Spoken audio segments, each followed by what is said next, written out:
Hello students, work, power और energy के अंदर हम आगे डिस्कस करते हैं। आज हम इसके अंदर स्टार्ट करेंगे एनर्जी। क्या? एनर्जी।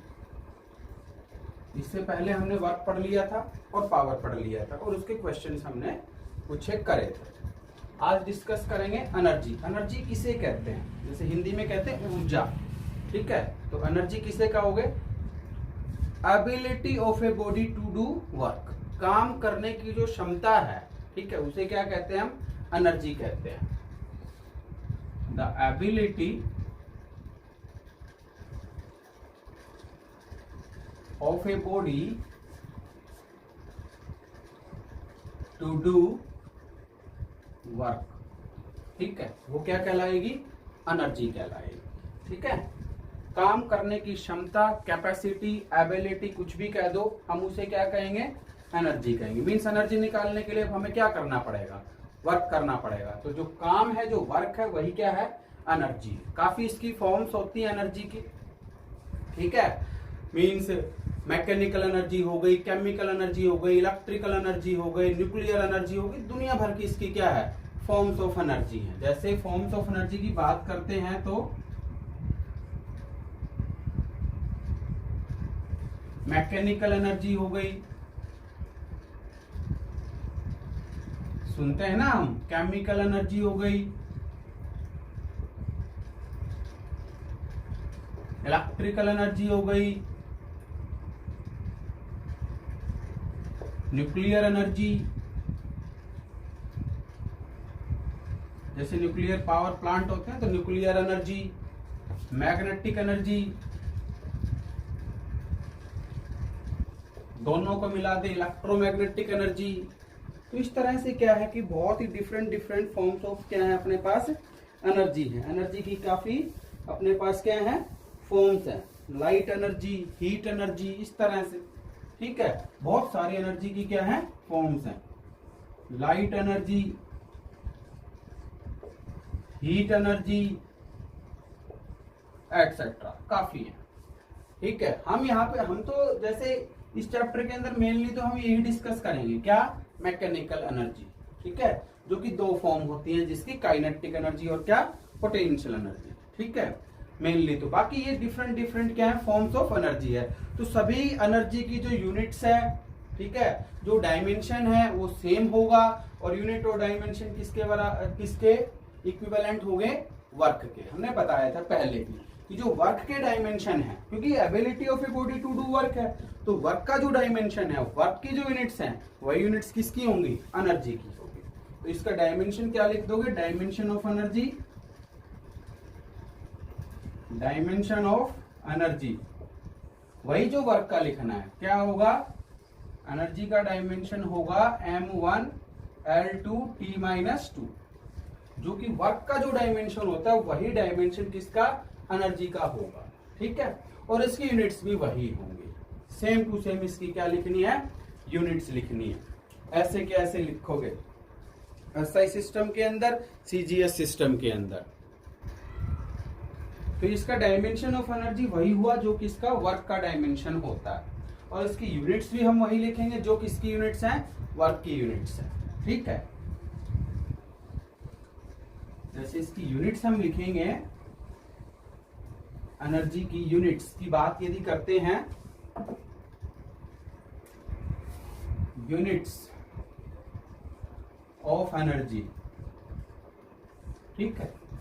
एब्सोल्यूट और ग्रेविटेशनल वो तो है ही है, यूं के यूं लिखने हैं। जैसे एब्सोल्यूट यूनिट्स होती है जूल इन एसआई सिस्टम, दूसरी अर्ग इन सीजीएस सिस्टम, ठीक है, ये तो एब्सोल्यूट यूनिट्स हो गई। तीसरी क्या है? किलोग्राम मीटर और ग्राम सेंटीमीटर, वो क्या हो गई? ग्रेविटेशनल यूनिट्स हो गई, ठीक है। क्या? Kilogram meter in SI system, ये ग्रेविटेशनल यूनिट है। ग्रेविटेशनल यूनिट जो पढ़ी थी हमने, gram centimeter in CGS system, ये भी ग्रेविटेशनल यूनिट्स हैं, और ये दोनों एब्सोल्यूट यूनिट्स हैं। थोड़ा सा बता देता हूं, रिवाइज हो जाएगा आपको कि ये सारी की सारी हमने पढ़ ली थी, इनके कन्वर्सेशन पढ़ लिए थे। 1 जूल के अंदर कितने अर्ग्स? 10⁷ अर्ग्स। 1 किलोग्राम मीटर के अंदर कितने जूल? 9.8 जूल। 1 ग्राम सेंटीमीटर में कितने? 980 अर्ग्स। ठीक है, या 9.8 को लगभग लगभग आप 10 भी लिख सकते हैं, इसको 1000 भी लिख सकते हैं। ठीक है, तो ये तो क्या थी?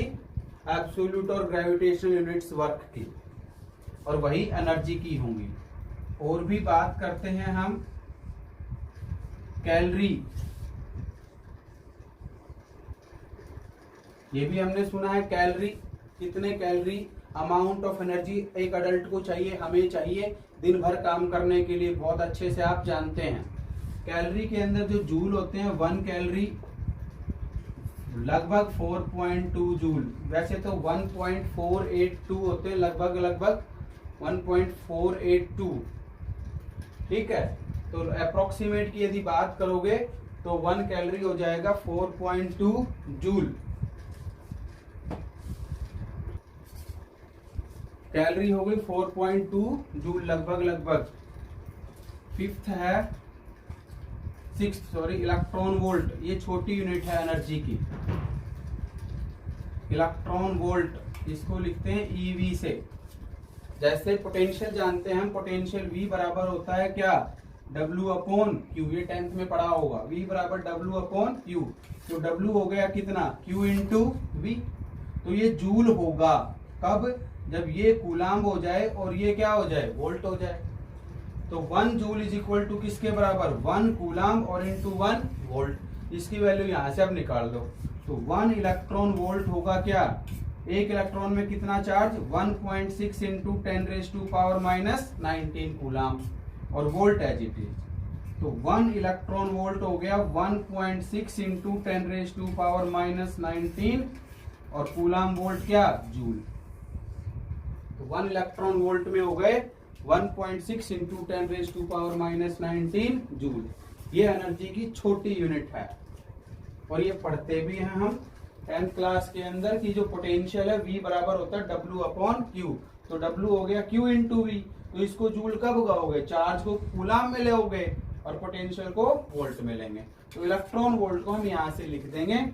एक इलेक्ट्रॉन में कितना चार्ज? 1.6 into 10⁻⁻19 coulomb. तो कूलाम वोल्ट हो गया जूल। तो एक इलेक्ट्रॉन वोल्ट में इतने जूल एनर्जी है। बाकी यदि मिलियन इलेक्ट्रॉन वोल्ट और किलो इलेक्ट्रॉन वोल्ट की बात करेंगे तो वो कन्वर्सेशन होगा। ठीक है, तो इसके अंदर क्या करें हम? यदि इसी को आगे बढ़ाता हूं, इसको लिख लिया होगा, और लिख लेना वीडियो को पॉज करके। अब यदि किलो इलेक्ट्रॉन वोल्ट और मिलियन इलेक्ट्रॉन वोल्ट की बात करें तो 1 किलो इलेक्ट्रॉन वोल्ट, तो किलो का मतलब हो गया 10⁻3। तो 10⁻3 ऐड कर दो इसके अंदर, तो क्या बच जाएगा? 1.6 इंटू 10⁻⁻16। क्योंकि 10⁻3 लिखूंगा तो माइनस का 19 प्लस का 3, तो -16 बच जाएगा। मिलियन की बात करोगे, मेगा। मेगा का मतलब होता है 10⁻6। तो 10⁻6 से मल्टीप्लाई करो इसको, तो क्या आएगा? 1.6 इंटू 10⁻⁻13 जूल। ठीक, ये इलेक्ट्रॉन वोल्ट को मैंने इसके अंदर कन्वर्ट कर दिया। और जो बेहद इंपॉर्टेंट है, जो कमर्शियल यूनिट ऑफ एनर्जी है, या उसे board of trade unit of energy जिसे हम कहते हैं, वो होती है किलोवाट आवर। क्या? Kilowatt hour. जो मीटर की जो रीडिंग होती है ना हमारी, कि भाई इतने यूनिट्स आई, तो वो जो यूनिट्स है मीटर के अंदर, इलेक्ट्रिक मीटर के अंदर, वो किलोवाट आवर के अंदर होती है। ठीक है, यूनिट का मतलब जैसे भाई 100 यूनिट आई, तो यूनिट, एक यूनिट का मतलब क्या है? Kilowatt hour. इसकी फुल फॉर्म है किलोवाट आवर। ये है board of trade unit of energy. Trade unit of energy या कमर्शियल यूनिट ऑफ एनर्जी भी कहते हैं। और 1 किलोवाट आवर के अंदर यदि जूल की बात करोगे तो किलोवाट के तो वाट बना लो, क्या हो जाएगा 10⁻³ और आवर के सेकंड बना लो 3600। इसको आप लिखोगे तो 3600 3600 इंटू 10⁻³ और वाट सेकंड, इसको आप लिख सकते हैं 3.6 इंटू 10⁻⁴ 1 2 3 यहाँ से 3 यहाँ से तो 6 हो गई। और वाट सेकंड होता है जूल। क्यों? क्योंकि पावर होता है क्या W/T, तो W क्या आ गया P इंटू T, तो W क्या हो गया जूल। और पावर किस में हो गया वाट, और ये किस में हो गया सेकंड। तो वाट सेकंड किसके बराबर जूल के बराबर। तो 1 kilowatt hour is equal to ये आ गया 3.6 इंटू 10⁻⁶ जूल के बराबर। ठीक है, तो ये एनर्जी की क्या यूनिट्स हैं, इतना लिख लो फिर आगे बढ़ते हैं।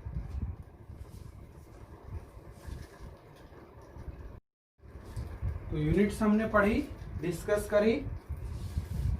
ठीक है, इनको आपने आई होप लिख लिया होगा। डिफरेंट फॉर्म्स ऑफ एनर्जी मैंने डिस्कस कर दिया और उसकी जो यूनिट्स थी वो मैंने डिस्कस कर दी। यही यूनिट्स किसकी वर्क की होंगी और यही किसकी एनर्जी की होंगी, सेम है। ठीक है, इसको थोड़ा सा समझ लेना, बहुत बार कंपटीशन के अंदर ये बात आती है। क्या किलोवाट आवर, किलोवाट आवर के जूल कैसे बनाओगे ये मैंने सारा यहाँ पे बताया कि किलोवाट के पहले वाट बनाओ, आवर के सेकंड बनाओ। ठीक है, वाट सेकंड को आप जूल कैसे लिखेंगे इस तरह से लिखेंगे। ठीक है ना, जो अपने घर में जो बिल आता है, बिजली का जो बिल आता है बताया ना मैंने, वो किसके अंदर, जैसे आप कहते हो भाई 100 यूनिट्स हमारे मीटर ने दिखाई। ठीक है, 10 रुपए के हिसाब से क्या हो गया 100 इंटू 10 1000 रुपए का बिल आया। तो 100 यूनिट्स जो आप कहते हो ना 100 यूनिट्स, उस यूनिट का मतलब ही किलोवाट आवर है, उसको क्या कहते हैं 100 किलोवाट आवर बोलते हैं, ऐसे बोलते हैं। ठीक है, तो साइंटिफिक वे के अंदर वो ये होता है। हालांकि जनरल वे में जैसे बोला जाता है यूनिट्स, बट उसका मतलब ये है। ठीक है, तो ये एनर्जी और उसकी यूनिट्स। अब इसकी मैकेनिकल एनर्जी की हम टाइप पढ़ेंगे, तो वो दो तरह की है, काइनेटिक एनर्जी और क्या पोटेंशियल एनर्जी। तो वो दोनों डिटेल के अंदर पढ़ना है। फिलहाल हमने जो लिखा है एनर्जी, उसका डायमेंशन और यूनिट्स वो आप नोट करो। ठीक है, इसको आप लिख लेना। अब जैसे टाइप्स ऑफ एनर्जी के अंदर हम आगे बात करते हैं।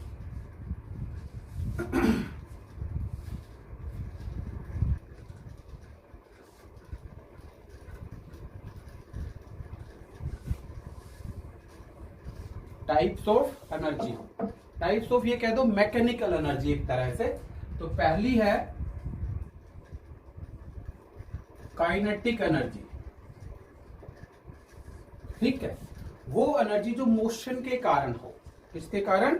मोशन के कारण हो, बॉडी किस क्या करे मूव करे। तो मोशन के कारण जो एनर्जी होती है वो काइनेटिक एनर्जी होती है। तो क्या लिखेंगे, it is the energy possessed bye a body, it is the energy possessed by a body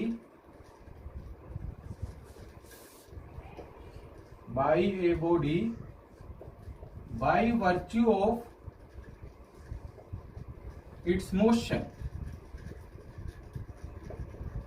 हम उसे कह देंगे क्या काइनेटिक एनर्जी। ठीक है, मोशन के कारण एनर्जी पोसेस्ड हो तो काइनेटिक है, पोजीशन के कारण हो तो उसे बाद में डिस्कस करेंगे कि पोटेंशियल एनर्जी होती है। ठीक है, तो ऐसी एनर्जी जो मोशन के कारण है। तो मोशन के कारण है तो आप क्या लिखेंगे, मान लेते हैं इसका एक्सप्रेशन क्या होगा, मीन से डेरिवेशन क्या होगा। और जैसे भाई बुलेट फायर कर दी तो वो किस में आ गई, मोशन में आ गई। तो एनर्जी कौन सी है उसके पास, काइनेटिक एनर्जी है। एक पत्थर को फेंक दिया, इसको फेंक दिया, तो कौन सी एनर्जी हो गई, काइनेटिक एनर्जी हो गई। जैसे ये बॉडी यहाँ है, रेस्ट में है, तो कौन सी है, पोटेंशियल एनर्जी है। जैसे इसको छोड़ूंगा तो किसके अंदर आ जाएगी, वो मोशन में आ जाएगी, तो किस में आ गई, काइनेटिक एनर्जी। तो कितने भी एग्जांपल्स आप लिख सकते हैं। ठीक है, स्टोन थ्रोन इन एयर, या a bullet fired from a gun, a body dropped from a certain height, कितने भी एग्जांपल्स आप इसके लिख सकते हैं किसके, काइनेटिक एनर्जी के। एक्सप्रेशन डेरिवेशन करने के लिए क्या है, मान लो ये अपने पास क्या है एक सरफेस, ग्राउंड सरफेस है, यहां पे अपनी बॉडी है ए पॉइंट पे इनिशियली एट रेस्ट, ठीक। फोर्स लगा दी इसके ऊपर, v वेलोसिटी से मूव कर गई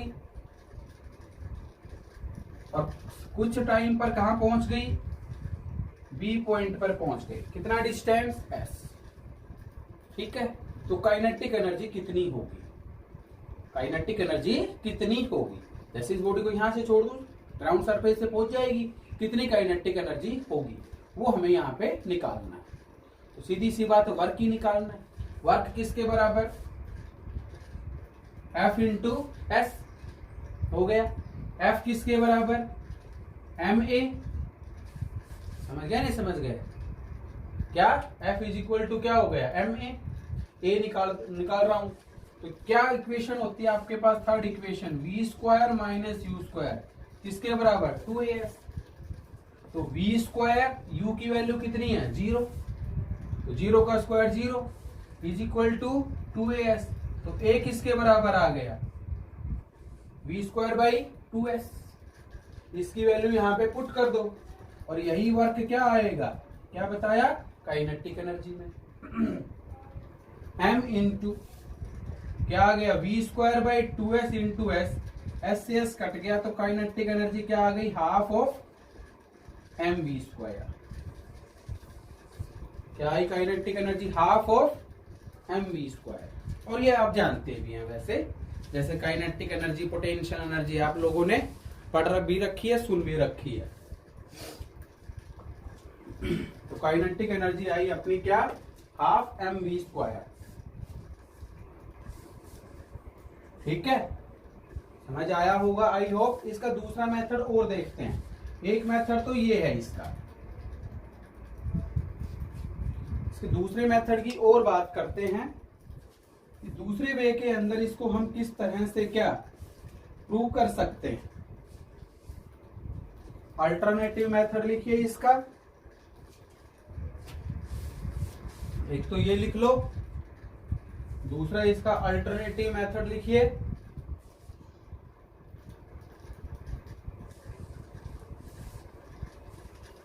यदि small amount of work done की बात करूं किसी भी स्मॉल इंस्टेंट पे, जैसे किसी भी स्मॉल इंस्टेंट पे उसने डिस्प्लेसमेंट कवर किया कितना, ds, तो small amount of work done dw होता है कितना, f इंटू ds, यही है भाई। थीटा थीटा तो क्या है 0, क्योंकि cos 0 1, क्योंकि उसी की डायरेक्शन में फोर्स लगा रहे, उसी की डायरेक्शन में क्या है, डिस्प्लेसमेंट है, ठीक है। तो इसमें चिंता करने की बात नहीं है कि सर हमारा cos थीटा कहां गया, dw बराबर होता है f ds cos थीटा, या w बराबर fs cos थीटा।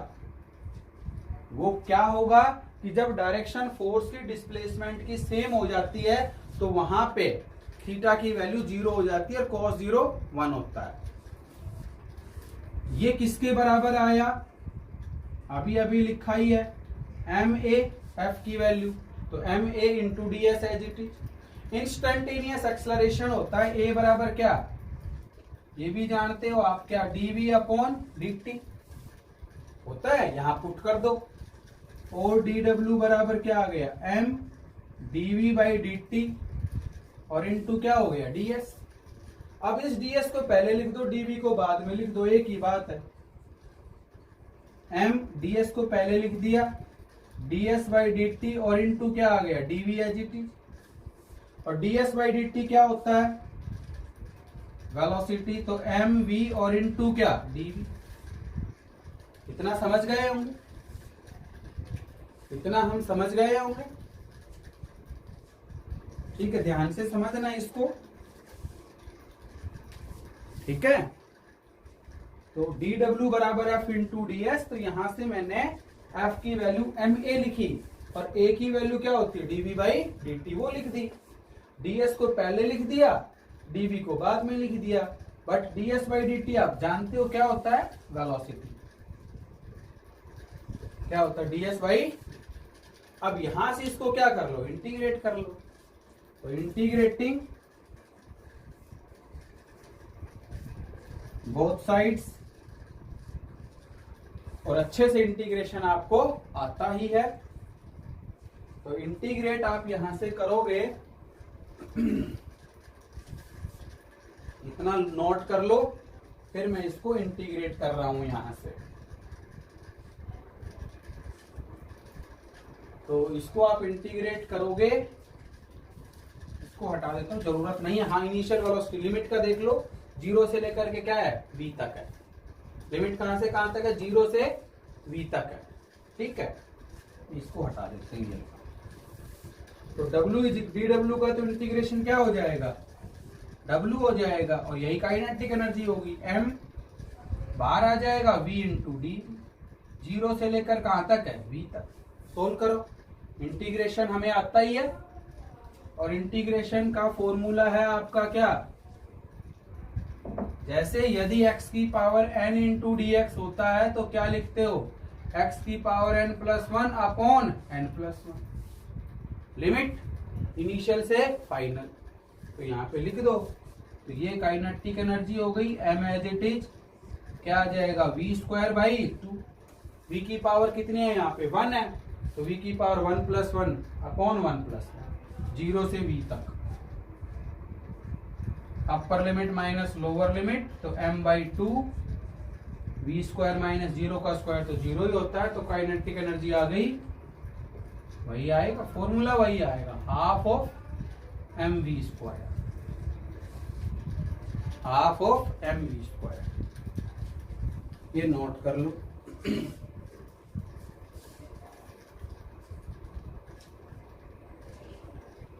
इसको आप नोट कर लीजिए।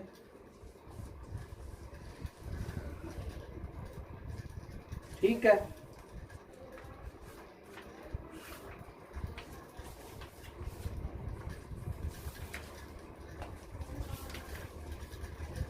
इसको आप नोट कर लीजिए।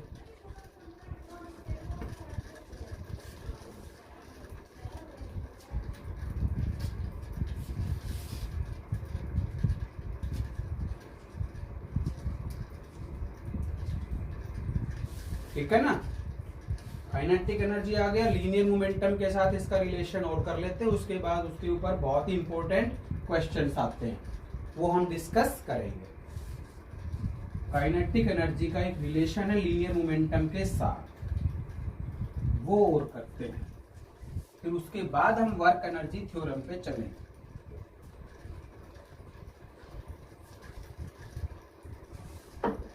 Relation between kinetic energy and linear momentum, relation between kinetic energy, E से लिख लो, एंड लीनियर मोमेंटम, उसको पी से लिख लो। काइनेटिक एनर्जी और लीनियर मोमेंटम के बीच में रिलेशन। तो काइनेटिक एनर्जी का फॉर्मूला क्या है, हाफ ऑफ mv स्क्वायर, यही है। लीनियर मोमेंटम का फॉर्मूला p बराबर क्या है, mv। अब यहां से देखो, हाफ ऑफ m से मल्टीप्लाई कर दो और m से डिवाइड कर दो। इस इक्वेशन में क्या फर्क पड़ गया बताओ, m से मल्टीप्लाई किया तो m का स्क्वायर हो गया, m से डिवाइड भी किया तो नीचे m आ गया। इसको e लिख रहे हो तो इसको e लिख लो, mv का होल स्क्वायर लिख दो इसको, और डिवाइडेड बाय क्या आ गया, 2m। और mv किसके बराबर है, देखो p के। तो काइनेटिक एनर्जी और लीनियर मोमेंटम के बीच में जो रिलेशन आएगा वो ये आएगा, E बराबर पी स्क्वायर बाई 2m। या के ई से लिख लो, कई बुक के अंदर के से भी लिख लेते हैं, तो वो डिनोटेशन की बात है, ऐसी कोई खास बात यहाँ है नहीं। ठीक है ना, ऐसी कोई खास बात है नहीं। ठीक है, तो काइनेटिक एनर्जी और लीनियर मोमेंटम और मास के बीच में ये रिलेशन आ गया, ठीक है। या m को कांस्टेंट लेकर के काइनेटिक एनर्जी और मोमेंटम के बीच में ग्राफ बना सकते हैं हम, ठीक है। काइनेटिक एनर्जी को कांस्टेंट लेकर के p और m के बीच में आप ग्राफ बना सकते हो, ठीक है ना। और p को कांस्टेंट लेकर के काइनेटिक एनर्जी और m के बीच में ग्राफ बना सकते हैं, ठीक है। तो वो ग्राफ कैसे बनाओगे, जैसे मान लीजिए इधर काइनेटिक एनर्जी लिया और इधर मोमेंटम ले लिया और मास क्या ले लिया हमने, कांस्टेंट। मास क्या लिया, कांस्टेंट, 2 कांस्टेंट पहले से ही है। तो kinetic energy directly proportional to क्या आएगा, p स्क्वायर के, ठीक है। किसकी इक्वेशन बनेगी ये, जैसे y बराबर होता है ना kx स्क्वायर, तो किसकी इक्वेशन होती है वो, पैराबोला की। जैसे ये कांस्टेंट मानूं, इसको y एक्सिस पे लिया है मैंने, तो y बराबर क्या आ गया, kx स्क्वायर, ठीक है। भाई ये y एक्सिस पे है, ये कांस्टेंट है और ये x एक्सिस पे है, तो y बराबर kx स्क्वायर, क्या आया, पैराबोला। तो ग्राफ कैसा आएगा, पैराबोला, इस तरह से, ठीक है। आया होगा समझ में। और काइनेटिक एनर्जी और मास के बीच में ग्राफ बनाओगे लीनियर मोमेंटम को कांस्टेंट लेकर के, तो वो क्या हो जाएगा, नीचे की तरफ कर्व आ जाएगी। p कांस्टेंट लिया,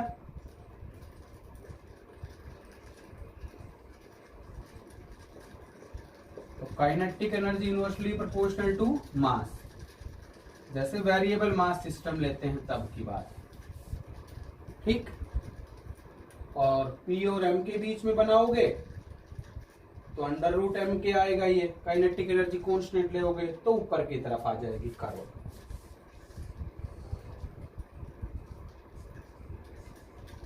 p और m के बीच में ग्राफ बनाएंगे और काइनेटिक एनर्जी कांस्टेंट है। एक बार आप बना के देखो किस तरह का आता है, ठीक है ना। तो बनाया होगा आपने, p डायरेक्टली प्रोपोर्शनल टू क्या हो गया, रूट m, तो p स्क्वायर इधर है तो इधर की तरफ पैराबोला आ जाएगा, तो x बराबर ky स्क्वायर हो जाएगा, ठीक। तो y ज्यादा बढ़ जाएगा, इसमें x स्क्वायर ज्यादा बढ़ेगा, तो ये आपके क्या हो गए, ग्राफ हो गए और रिलेशन आ गया। इसके ऊपर हम क्वेश्चन करते हैं कुछ एक बेहद इंपॉर्टेंट क्वेश्चंस हैं, ठीक है। इसको आप नोट कर लो। उसके बाद लीनियर मोमेंटम और काइनेटिक एनर्जी के बीच में जो रिलेशन आया है उसके ऊपर हम क्वेश्चंस को डिस्कस करें।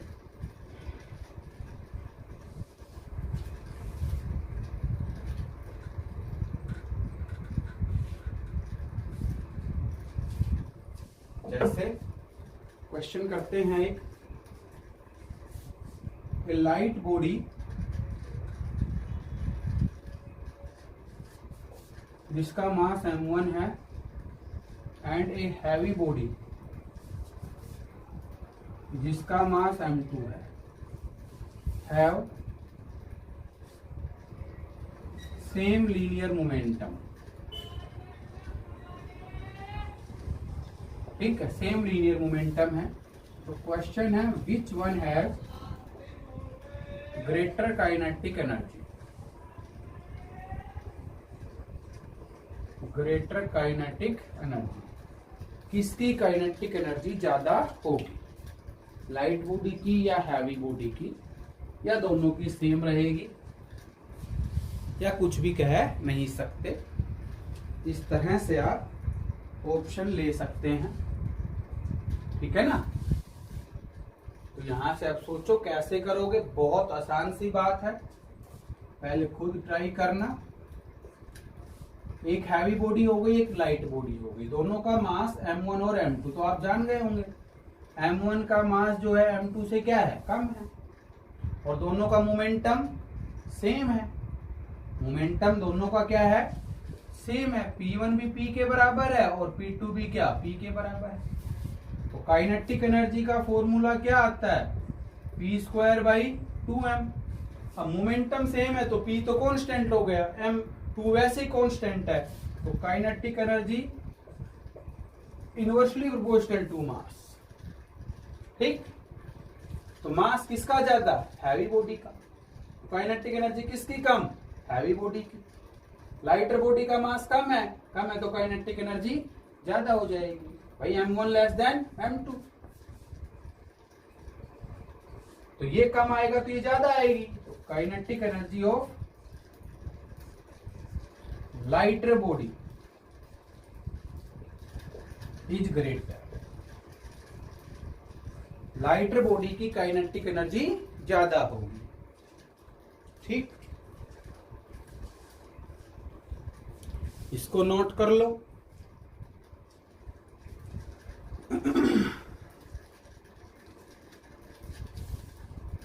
अब नेक्स्ट क्वेश्चन यदि इसमें ऐसे करें, हम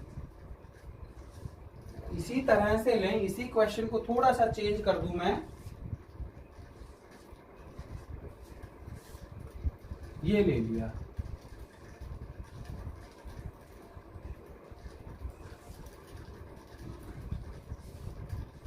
Lighter body and a heavy body have same kinetic energy. Which one has greater linear momentum? Less भी पूछ सकता है भाई, which one has less linear momentum? तो less भी पूछ सकता है, ऐसी बात नहीं है कि less नहीं पूछ सकता। तो जिसका ज्यादा होगा वो तो ज्यादा हो जाएगा, जो कम होगा वो कम लिख देंगे। तो काइनेटिक एनर्जी का फॉर्मूला भाई पी स्क्वायर बाई 2m। अब की बार काइनेटिक एनर्जी सेम है तो ये कांस्टेंट हो गई, तो P डायरेक्टली प्रोपोर्शनल टू क्या हो जाएगा? Root m। भाई यहां से आप P क्या लिखोगे? पी स्क्वायर लिख दिया 2m k इंटू ई काइनेटिक एनर्जी, तो P क्या लिख दोगे? 2m काइनेटिक एनर्जी का रूट। अब 2 कांस्टेंट, काइनेटिक एनर्जी कांस्टेंट, तो P directly proportional to root m। तो अब कौन ज्यादा? m2 बड़ा है किससे? m1 से, तो उसी का लीनियर मोमेंटम ज्यादा। तो P2 बड़ा है किससे? P1 से। So heavy body has greater linear momentum. Heavy body has greater linear momentum. Heavy body का जो लीनियर मोमेंटम है वो ज्यादा होगा। ठीक है,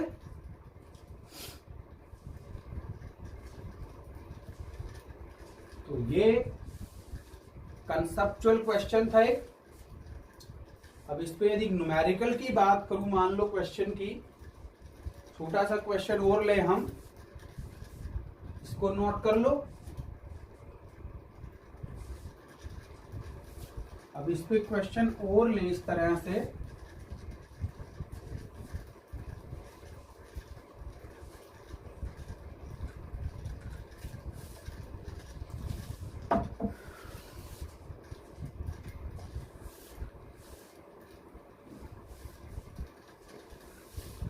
मान लीजिए अपने पास ये क्वेश्चन है, if the linear momentum of a body increases by 20%, what is percentage increase in its kinetic energy? या चेंज भी कह सकते हैं। ठीक है, तो जैसे डिक्रीज करेंगे तो डिक्रीज हो जाएगा, इंक्रीज करेंगे तो इंक्रीज हो जाएगा। ठीक है, मास रिमेनिंग सेम, मास को हमें चेंज नहीं करना, मास को क्या रखना है? सेम रखना है, मास रिमेनिंग सेम। तो लीनियर मोमेंटम किसी भी बॉडी का कितना बढ़ा दिया? 20% बढ़ा दिया, तो काइनेटिक एनर्जी में कितना परसेंट इंक्रीज आएगा वो हमें निकालना है। क्वेश्चन लिख लो पहले तो आप, और इसको पहले क्या करना है, खुद से ट्राई करना है, ठीक है ना। पहले हमें खुद से ट्राई करना है, उसके बाद देखना है। वीडियो को पॉज करके पहले यहीं पे क्या कर लो, खुद सोल्व कर लो। अब यहां से समझना है, काइनेटिक एनर्जी का फॉर्मूला है अपना क्या, p²/2m, या E लिख सकते हो p²/2m। काइनेटिक के E को मैंने E से ही डिनोट कर दिया, ठीक। अब यहां से समझो, इस लीनियर मोमेंटम के अंदर 20% इंक्रीमेंट कर दिया, 20% बढ़ा दिया इसको। तो 20% कैसे बढ़ाओगे, नया मोमेंटम जो P डैश आएगा वो क्या आएगा, P प्लस P का 20% बढ़ाओ। तो P का 20% कितना होगा, 20/100, P इंटू 20/100। ऐसे ही तो करते हैं, परसेंटेज को हटाने के लिए डिवाइडेड बाई 100 और लगाने के लिए इंटू 100, ठीक। पहले P था ही, 20% और बढ़ा दिया तो टोटल कितना हो गया, P प्लस उसका 20%। तो ये कितना आ गया, 5 पे कट गया, तो ये आ गया 5P plus P divided by 5। तो P डैश आ गया 6P/5। मोमेंटम तो इतना बढ़ गया, बढ़ा ना। तो यहां से E डैश क्या लिख सकते हैं, P डैश का स्क्वायर डिवाइडेड बाई 2m, यही लिख सकते हैं क्योंकि मास रिमेनिंग कांस्टेंट है। P डैश की वैल्यू कितनी है, 6/5P, तो स्क्वायर करोगे तो 36/25 P² अपॉन क्या है, 2m। स्क्वायर कर दिया ना, तो 36/5 आ गया, और ये P²/2m है। P²/2m किसके बराबर, देखो P के बराबर, सॉरी E के बराबर। P²/2m किसके बराबर है, E के बराबर। अब परसेंटेज इंक्रीज कैसे निकालते हो, परसेंटेज इंक्रीज कैसे निकालते हो सोचो। जैसे हम प्रॉफिट परसेंट या लॉस परसेंट निकालते हैं वैसे ही निकालना है। प्रॉफिट परसेंट निकालते हो, लाभ प्रतिशत, तो कैसे निकालते हो कि भाई सेलिंग प्राइस क्या हो गई, ठीक है, कॉस्ट प्राइस क्या हो गई, डिवाइडेड बाय कॉस्ट प्राइस और इनटू क्या 100%। ऐसे ही तो करते हैं, सेलिंग प्राइस कितनी है minus cost price divided by cost price और इनटू क्या 100, ठीक। यहीं पे ऐसा यहां कर दो, percentage increase in kinetic energy E dash minus E divided by E और इनटू 100%। सोल्व कर लो,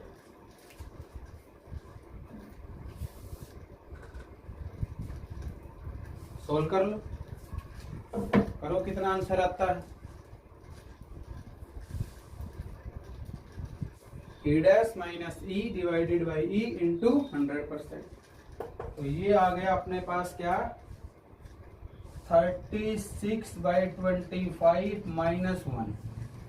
E ऊपर भी आएगा कॉमन और E नीचे भी है, तो E से E क्या हो जाएगा, cancer, into 100%।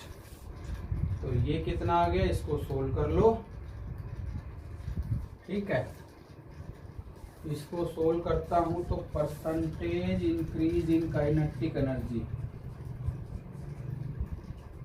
25 LCM 36 minus 25 into 100%, कितने पे कट गया, 4 पे। यहाँ पे कितना बच गया, 11 इंटू 4, 44%। 44%, ठीक।